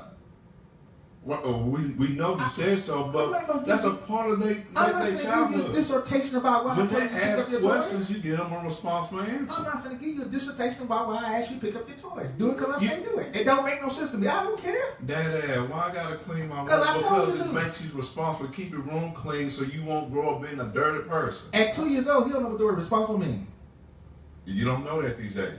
Come on now. 2-year-old knows what I'm responsible around a 2-year-old. That's what I'm saying. But I have little kids and at your home. 2-year-old knows what responsible means. He don't know how to spell it. You grow them up to be that way. I That's what I'm saying. understand that, but sometimes.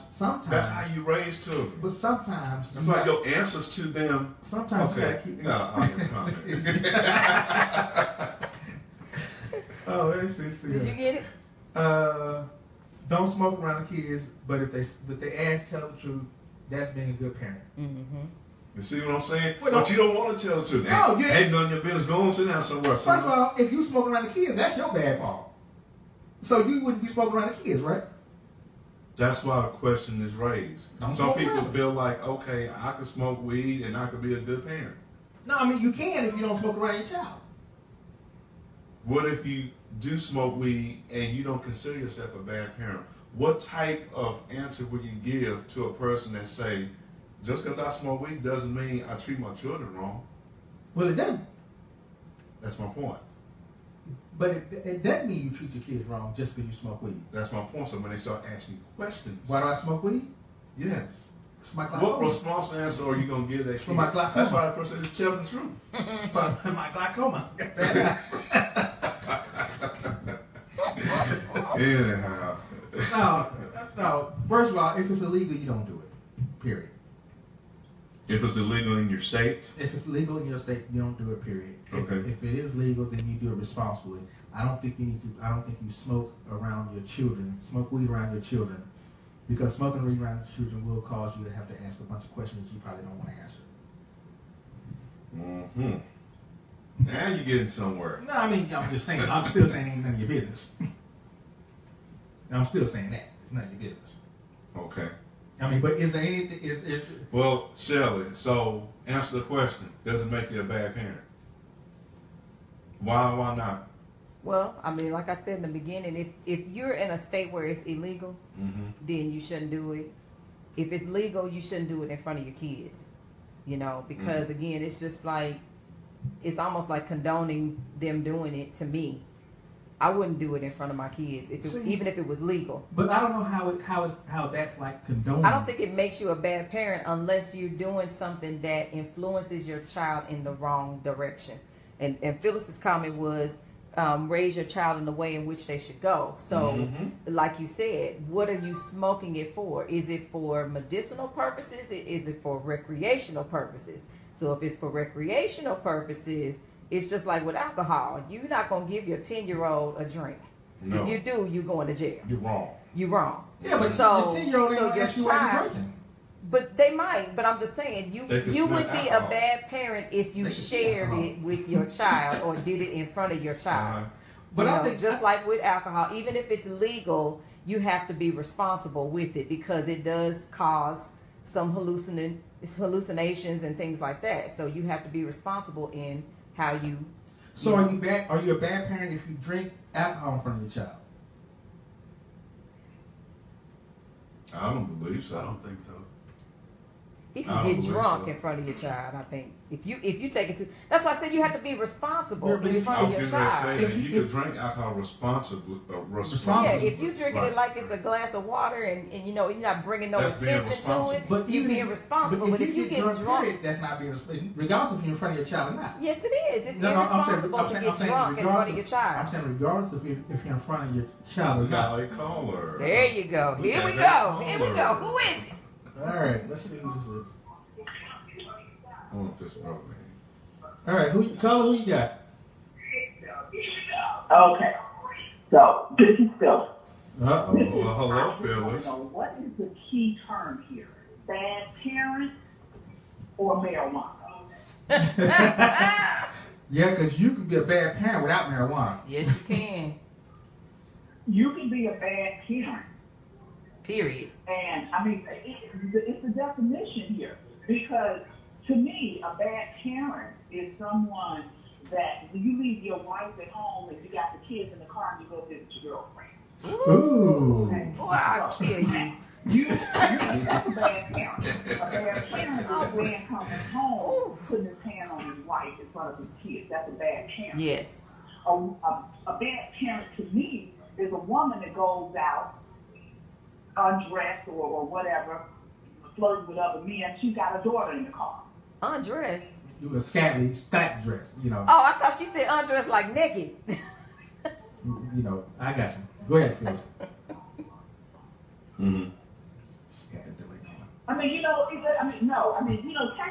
it's just, to me, I think marijuana is just being so over exaggerated in phrasing and all of that. You I know, agree. as Shelby said, it's a weed. And like I said, Roundup will kill them. Mm-hmm. You know, so I think bad parenting is we got so many other things out here that we can tag as bad parenting. Yes. Let's don't put marijuana on the end of it. Right. All right. I Phyllis has agree. spoken. I agree. Preach. Anything? I'm good. Hey. Okay, we The women win. got shut Oh, down. now she No, it's not women. Yeah. putting women win. Yeah, women win, lose, nothing like that. But All right, that's all in there. I agree. I appreciate you Thank you, calling me, Phyllis. Ciao. Phyllis. All right, so I mean, Any final comments on this subject, sir? I agree with what Phyllis said. You know, it's just it's a touchy subject. You know, anything in, like you say, you can do anything responsibly. Yes. You know, and in moderation. mhm. You know, so having said that, you can do anything irresponsibly. Mm-hmm. I mean, because you don't have to have kids to be drunk, and that's still wrong. right. Right. Trust me, I know.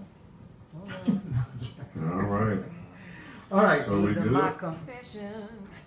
No, we're good. I got a question for next week. Go ahead. You ready for it? What's the question? Okay, Give me something I can do a graphic too. this one you can. All All right. right. Our question next week for He Say, She Say. Think about Charlottesville. Think about Ezekiel Elliott and Tiffany Thompson. Does skin color impact your choices in intimate partners? Yeah, I'm sorry. We gotta Wait. wait. Wait. Okay. Does skin color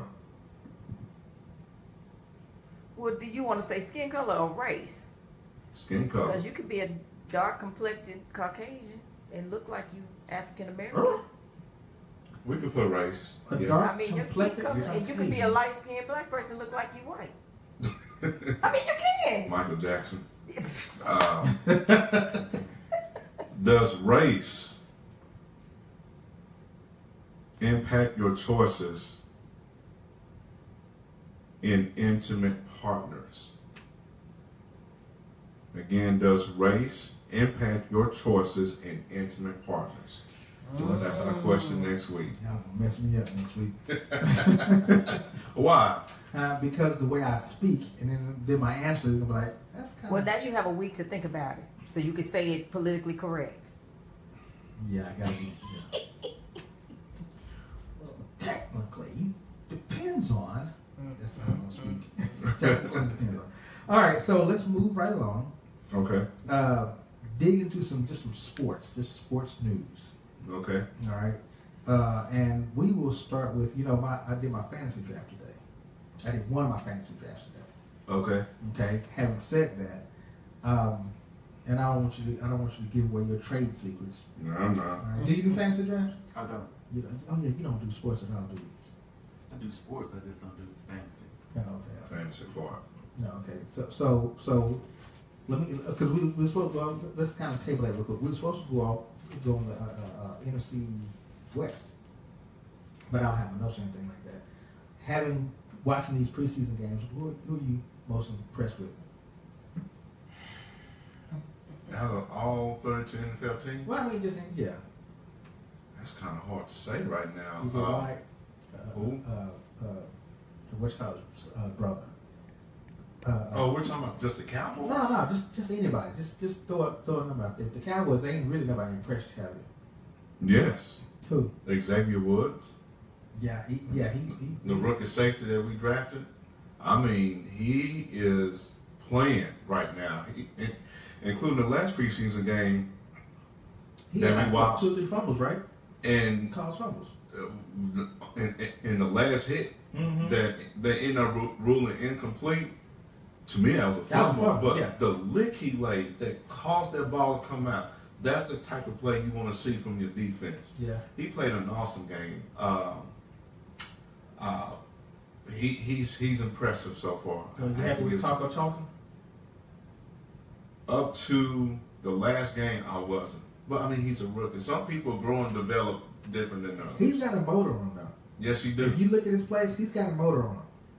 He just needs some work. Mhm. And there's nothing wrong with that because we He's have seen preseason. players that start out as rookies that looked horrible that end up in Hall of Famers. Plus, realize he's going against Tyrone Smith. And He's going against Tyrone Hey. Smith every day. DeMarcus Warren, Larry Allen. Yeah, they fought. I mean, come on. They I mean, that's how you get great because the rest of the offensive line, you go against and nowhere closer to caliber that you're going against in practice. That makes you even better. All right. What's going on? Any one of y'all can answer this question. What's going on with Kellen Moore? Kellen Moore, I mean, hey, someone asked me that question this past weekend, and the first thing I said is, let's not forget that the defensive coordinator of the Rams was the same one that led the defense for the Broncos that won the Super Bowl. So his defensive schemes are always will give a quarterback fits. Now, Cooper Rush, he came in there and did a little something. Right. You always give Kellen Moore a pass. No, I don't. Yes, you do. No. I'm just telling you what I know. I know. You know that you And give I've Kellen told Moore a people pass. this year the Rams defense is going to be top 5 in the NFL. Watch what I tell you. But we're talking about vanilla defenses. This is the second preseason game. But you still have a tremendous defensive coordinator in Wade Phillips. Okay, is this the same? I understand I that. don't think there's anything going on with Kellen Moore. He's just showing you that he's a true backup quarterback. True second or third or fourth string. Backup. I mean, That goes down. You want to put him in? it is what it is. No, I'd go get Kaepernick. You know that's not happening. I wouldn't do that. You know that's not happening. All right, running game. Gary, what do you think? Let's say without Elliott. Ron Smith. What you have to understand, and this is my opinion, Mm-hmm. we didn't need Ezekiel Elliott when we drafted. You had Mars and you had McFadden. It goes back to what You you did not need Zeke to begin with. That's not an issue. The running backs are going to be fine. That like I say, they addressed the running back position when it didn't even need to be addressed. But that's what the Cowboys do, mainly. I'd be really glad you got him though. Yeah, I mean, but you should have gotten defense. Could you expect? Well, I mean, Joey Bosa was didn't want to sign with San Diego, and then Jalen Ramsey. I mean, your top 4, Jalen Ramsey. He became a little knucklehead in Jacksonville. You know, and those are the only two tops you got. Everybody else would have been drafted too high. I think he failed because anybody else any other defender would have been drafted too high. Okay. If you put him at number 4. I mean, you know, you got a committee and you run a committee. What about our receivers? I mean, Bryce Butler is going to be nice. Yes. So you have Des He's Bryant, always been nice. Yeah, but now I think he's going to be more showcased. Yes. Cole Beasley, Yeah. And we'll see Ryan Switzer, who is Barry Switzer's cousin. Yeah. right? Yeah, and then you got Terrence Williams And Brown, out the rookie. Yeah. Brown. Yeah. Well, I think it's going to be I nice. haven't seen a lot of him. The game against the Rams, I got finally had a chance to see how he is on the field, and he's a pretty decent sized receiver. We just got to worry about our defense. It goes back to what he just said about how he feel why the Cowboys either didn't have to draft Ezekiel Elliott or they didn't need him. Who was in that draft? Joey Bosa and the only two top. Jalen Ramsey. Jalen Ramsey. Those are the only two top defenders that was in that draft. So the question is, consider what he said.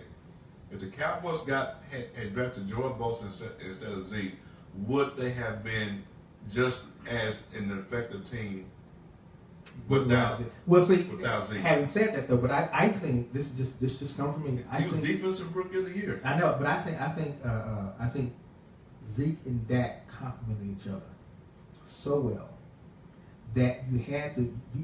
When Zeke came on the field, you got to watch out for him. Now, when McFadden and Alfred Morris gets on the field, it's not one of those things where there's McFadden. Where is he?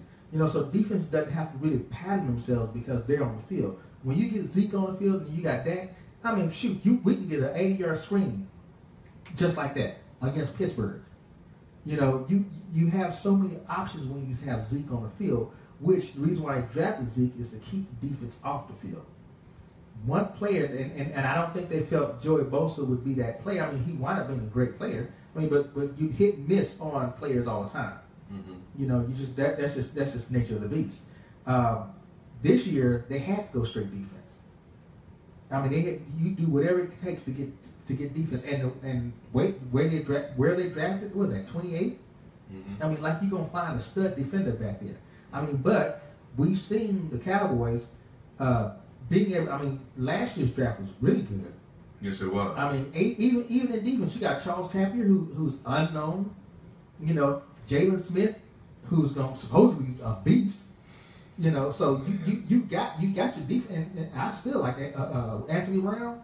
Anthony Brown, Dak Prescott. Yeah. I'm saying just on the defensive side of the ball. Yeah, right. Yeah, you got two defensive linemen that's going to be nice. And Anthony Brown is a star. Yeah. So I mean, and then you come back again and you draft a couple of Xavier Woods. You draft a couple of good defenders here. You got two drafts that gave you defense. Mm-hmm. Now the question is Taco Charlton going to be that player that you want to be? And then you got Demetrius Moore, who's supposed to be. And you forget about Cedric Thornton and DeMarcus Lawrence. And but DeMarcus we drafted. Lawrence, 3 years ago. He's in his third year now. This is his third year. Yeah. Yeah. We drafted him for the same reason we drafted Taco Charlton. Yeah, and DeMarcus Lawrence, when he's on the field, he shows up. Mm-hmm. He shows up, but the only reason why I'm skeptical of the defense is because you let go basically every defensive back you had. And that's my concern is the cornerback position because, I mean, Barrett Church, he's a safety. He's gone. Morris Claiborne, he's gone. Brandon Carr, he's gone. And I'm going to feel like J.J. Wilcox is gone. Only Byron Jones, who's going to his third year, is the only one left from the Well, you got still year. Orlando Scandrick is still there. And I still believe he's a slot corner. He's not made to play the outside. Right. He ain't tall enough, man. I mean, but then you got Nolan Curl, which I don't know enough about him to even say anything. Des Bryant burnt him when he was in Philadelphia. I mean, every game. But that's Des Bryant though. I mean, how many Des Bryants are you gonna have on every team?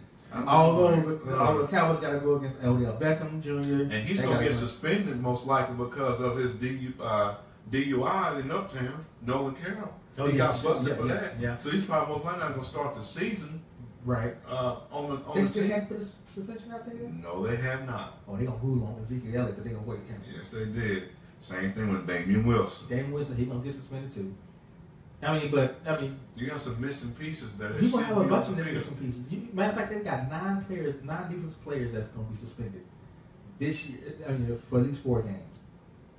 Man, Shoot, Calvin Hill ain't doing his job. He's supposed to be the guy.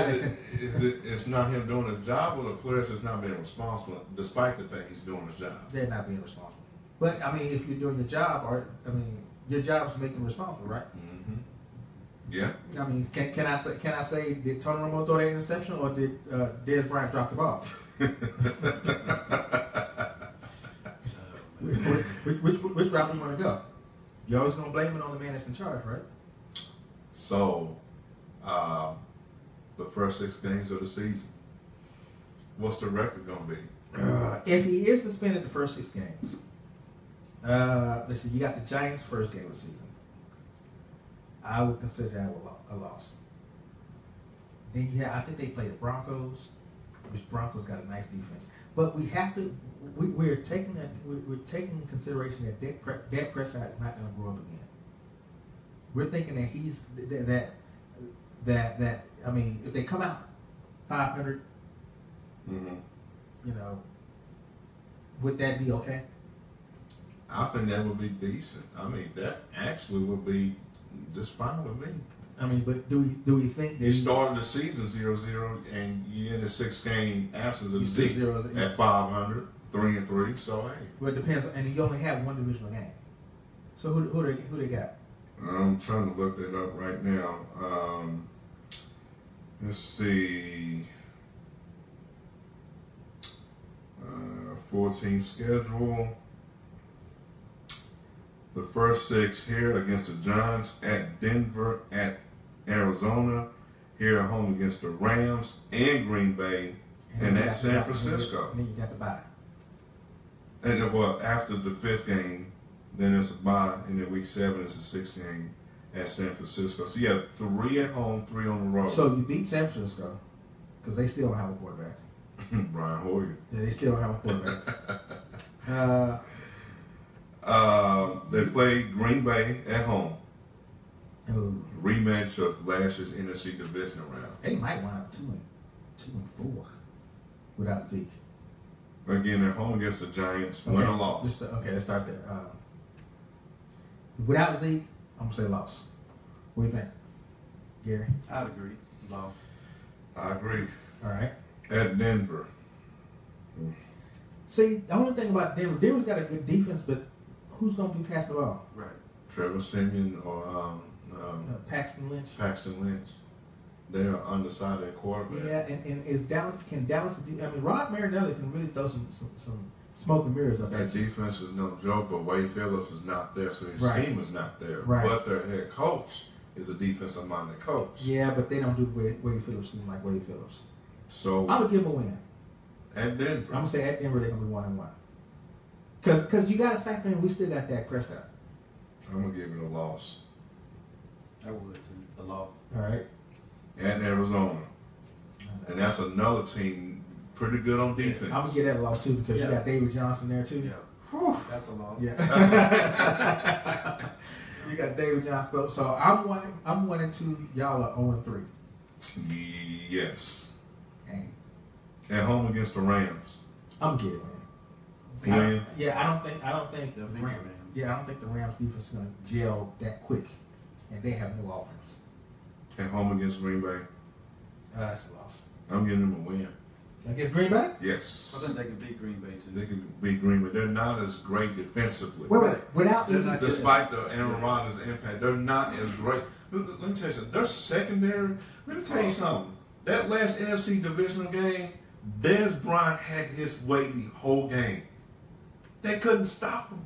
yeah, but you still got to factor in the Aaron Rodgers. That secondary is soft.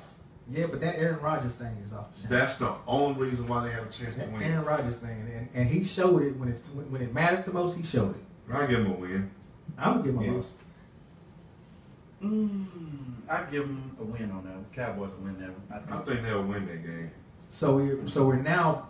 I got 2 wins. You have. I got 3 losses. I got 3 losses. I got 3 wins because LA is going to be a win. Yeah. Okay. I got 3 wins, 2 losses. I got 2 wins, 3 losses. All right, then San Francisco. San Francisco for the 3rd straight year. They'll beat them. They'll beat them. Yeah. I can see that. So I got 4 and 2. I got 3 and 3. Yeah. Now with Ezekiel Elliott.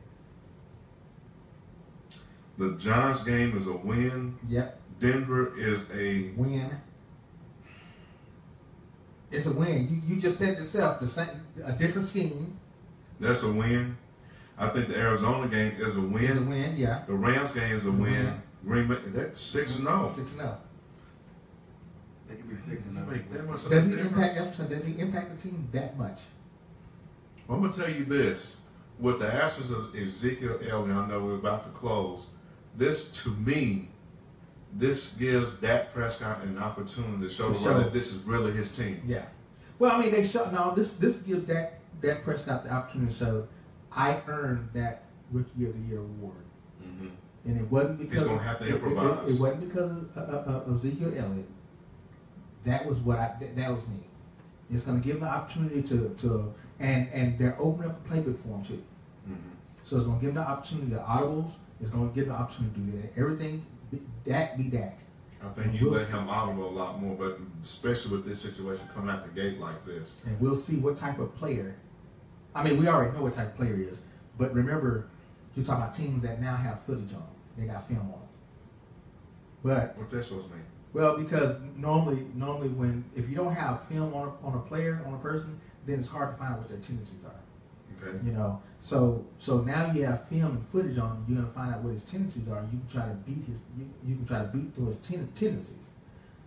On the flip side, and Gary, you notice just when you guys are watching film, you're gonna say, okay, this guy when he leans to the left, I know what he's gonna do. Right. Or if he rocks his shoulder, I know what he's gonna do. Well, you didn't have that type of footage on Dak Prescott last year. You know, those subtleties. Okay, my thing with that is, and I understand what you're saying, but guess what? He has had time too. That's what I'm gonna say. The flip side is he's had time for tendency. The difference though is teams can give you a different scheme within a different scheme. Mm-hmm. Even though, you know, let's say the player that tips the defense off is no longer there. Mm-hmm. Well, you're used to seeing, like, let's say they play Philadelphia and Nolan Curl normally, when you see Nolan Curl kind of inches up to the line, every time he inches up to the line, you know they're going to blitz. Mm-hmm. Well, now he's not there to inch up to the line. Mm-hmm. You got somebody else there that's going to do the same thing Nolan Curl would have done, but he don't have those tendencies that Nolan Curl has. So you don't know where the blitz is coming from because you're used to watching him inch up to the line. And if he's not inching up to the line, then you're caught off guard. Look what happened in Minnesota and Baltimore and the Giants 2 times. Mm-hmm. I mean, Dak Prescott looked like, oh man, you know, even they won the game, he looked like out of sorts because he's not used to certain teams doing certain things. That's all I'm saying. Yep, he's got footage on teams, but teams now have footage on because he's not going to change his style unless the coaching staff says, okay, you lead yourself to this way too much, and they start watching that. So I'm saying this is going to be the time where Dak Prescott can correct some mistakes he had last year that allowed teams to read what he was doing. He started 16 games last season and only threw 4 picks. That's amazing. I mean, That's amazing. come on, man. He protects the ball, but he always protects the ball. Looking at that, I mean, this schedule here, I mean, they got to play the Chiefs, the Falcons, the Raiders, the Seahawks. I mean, this schedule is brutal. It is. I mean, the Broncos, the Giants, I mean, twice, who Dak has yet to beat. Right. But they were both close games, 2019 and 10-7. I mean, both games could have went either way, but because of the Giants' defense, they frustrated them twice last year. You know, we'll see though. Yeah. We'll see. We'll see. All right. Any parting thoughts? Any last words? Start with you. I don't have any. I'm good. He good I've over there. enjoyed being here with you guys. Well, I look forward to the next projects you got going on. And man, anytime you want to come up here and just hang out with us, especially during the season, we do our pick section during the season. Okay, all right. So we'll sit there and I'll give my stellar record of how good I am, and then watch all y'all sit there and flounder behind me. You're not buying it all. No. All right, what about you, Lewis? Final thoughts. We don't too much talk about them, but the Dallas Wings, they are still in playoff contention. They are the number 7 seed out of 8 teams that have to qualify or will have to stay on top of the other 12 in the West for them to make the playoffs. They've lost their last 2 games. I was at one of them, where they lost to the Phoenix Mercury 101-100. I mean, that's a heartbreaking game. But they're still in the picture. Yeah, I talked to Coach Williams called me Monday, and we just said said, man, I'm sitting there trying to get there. I'm just trying to get there. I got to get there. So we're going to try to get there then.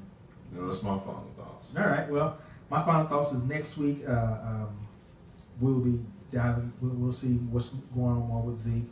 Hopefully this Colin Kaepernick thing gets worked out. And yes.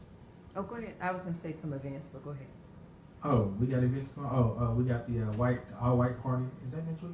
No, this Thursday is the couples thing with Dante and Renetta Wilson. Oh yeah, couples thing with Dante. This Thursday The movies. at Studio Movie Grill in North Dallas. Yeah, right. So I don't know if there's still tickets available, but it's HW. What is it? Husband-wife relationship mentor or something like that. HWRM. Yes.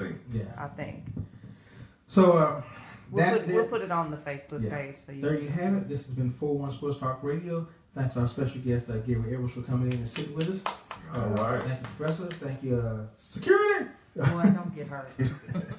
Turn on some good outro music, please. And we'll see you when we see you. Thank you. Every time that something good happens in my life, you're always there for me, looking good by my side. Reaching down, pulling up your pantyhose, and you always got that sexy underwear on. So much good stuff always. Oh my goodness. Never push you